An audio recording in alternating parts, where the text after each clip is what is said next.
Got an after hours call at a longtime client of mine's place, and her downstairs unit isn't cooling properly. When I walked up on this unit, the fan was running, but the compressor was not. So naturally thought first thing first, capacitor. Capacitor tests good, so it's definitely not the capacitor. Ohmed out the compressor and found that the thermal overload protection has been activated, so the compressor's overheated.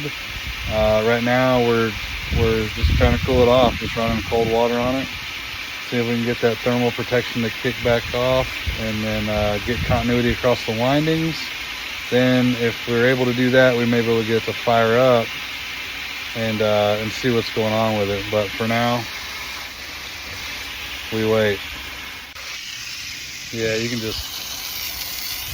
feel the steam coming off that sucker up. It's pretty hot. If I had my laser thermal gun, I'd tell you how hot it was, but usually 150, 160 degrees, they get up there pretty good. All right, I returned to my client's house.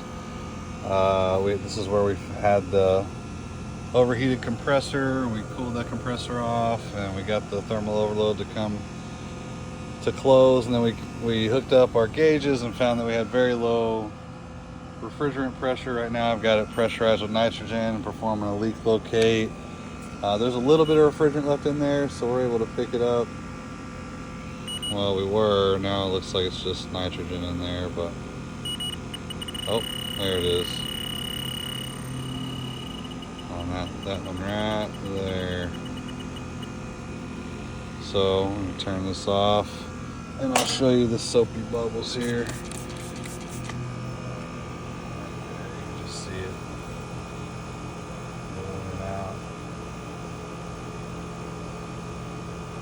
That is the leak, at least one of them. So luckily this condenser is under warranty. They have one somewhat locally. It may take a couple of days to get it in, but we'll get this thing on order and get back over here and replace this condenser coil. All right, this is that system with the leaking condenser coil. Now we're just got all the electrical disconnected, getting ready to take the shell off. Pull that condenser, grab that condenser, put it in, put the shell back on, weld it all together, wire it back up, pressure test, vacuum, charge it, get it going. So it'll take a couple hours in there and out of there. All right, you can see where this one had a major leak down here. When I was sniffing it with the detector, I got this leak up here. So multiple leaks that needed to be changed out. So, all right, here we go. All right, coil installed. Got the filter dryer moved to the outside. Pulling a vacuum now.